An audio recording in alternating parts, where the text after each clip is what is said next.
Good morning, everybody. As part of Level 4 Toastmasters Pathway project, I am processing podcasts to present at my Toastmasters Club. I selected a lively and pragmatic group of people from all aspects of life to fulfill my objective. In the past, I have created 38 videos, attracting more than 16,500 viewers on my YouTube channel, The Ebb and Flow of Life. As I was working on these podcasts, it helped me discover more about the world's beauty. I also found so many wonderful people and developed a good friendship network. I have been busy for the last 35 years in community work, but unfortunately, I noticed during my endeavors the real burden and helplessness that some people, particularly the women from the subcontinent, face and suffer. This kind of situation had a significant impact on my mind. I therefore embarked on doing something inspiring and productive to bring hope and happiness to the lives of the many. I have selected some beautiful minds to create inspirational and insightful podcasts to fulfill this dream. My guest today is Dr. Abdul G. Kassi, a retired medical doctor and a non-practicing barrister. He has an excessive interest in diet and nutrition and self-development projects. But as he puts it, life is wonderful when all of its components are developed and balanced to perfection. He also adds, perfection is not a challenge. It is the discovery of life within ourselves. Good morning, Dr. Kassi, and welcome. Let me start by asking you, what is a thought? Ghazala ji, thanks for inviting me to discuss thought. And hello to the viewers. We as individuals are what we think. Thinking is mother of thought. Thinking is about processing knowledge in creating a solution to the problem. At the same time, there is another constant stream of the useless gibberish process going on in our minds. The reality is that our precious thoughts are usually quiet. We suffer from much pain and suffering because we can't control our nonsensical thoughts. It is a fact that 6,200 thoughts occur per day. Are there different kinds of thoughts? And what are their features? Our brains produce three types of thinking: insightful thought used in problem solving, experiential thought which is focused on the task at hand, and incessant thought of constant chatter. These types are distinctly different and occur in different parts of the brain. Insightful thought help us to do a long-range planning, problem solving. On the other hand, experiential thinking draws our attention to our senses, such as sight, sound, and touch. Both these types of thoughts are essential in finding the way in the real world. Incessant thought has no utility and creates unnecessary suffering due to its disruptive and persistent features. When we engage with incessant thought, it draws us towards the most problematic issue. Therefore, we need to observe what works for us and what goes against us. Incessant thought works against us and affects our mental health. What is the relationship between thoughts and emotions?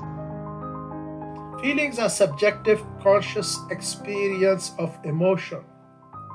Therefore, thinking has a significant impact on our feelings. How can someone get rid of constant thoughts? Constant thoughts are also called incessant thought. First, ask yourself, is my thought helpful? And how is it behaving? Then reassess your situation. Shift your focus to a positive thinking. Move your mind into the now moment. Look at what problem you are facing at the moment. Neutralize your incessant thought by doing something different in distracting the negative thought. And of course, learn to meditate in creating mindfulness. Dr. Kassi, can rigid thoughts or patterns distract or disrupt our focus? Yes, rigid thoughts are powerful cognitive functions and can cause distraction and disruption. How can we develop a growth mindset? Growth mindset is to believe in self and develop talents by effort, strategy, progress, and others' input. Face challenges head on and don't shy away from them. Be proactive and understand the power of yet to achieve. Move out from the tyranny of a fixed mindset. Should we get out of our heads and get support? Yes, and always seek help from your peers if necessary. Seek professional help. Dr. Kassi, please tell me, how do we stop listening to naysayers? You are the driver of your life. So why do you want negative people to drive your life? Create a vision of your life and yourself. Safeguard your plans and goals from naysayers. Please ignore them and eject them from your life. How do we mix the all or nothing view? In this question, mix is an inappropriate word in this context. We should read it, get rid of it. All or nothing view is a distorted and twisted mindset. It provides a duality of success, failure, good, bad, perfect, defect. So it is better to have a positive evaluation of the self instead of sowing the seeds of stress, anxiety, and depression. Discover the limitless potential of your mind and your ability. Develop compassion for the self. Be clear about your goals and set an intentional period for achieving them. There is a quote: people are just as happy as they make up their minds to be. Is this possible, Dr. Kassi? If yes, how? This is a quote from Abraham Lincoln. I want to add another selection. Quote, one of the best things in life is realizing you are happy without the things you thought you need the most. Unquote. I find this quote insightful and objective, and it gives a particular context of human happiness, and that is, quote, keep life simple, unquote. I want to add, quote, mind is yours and you can create the environment for the mind to create good thoughts and happy emotions, unquote.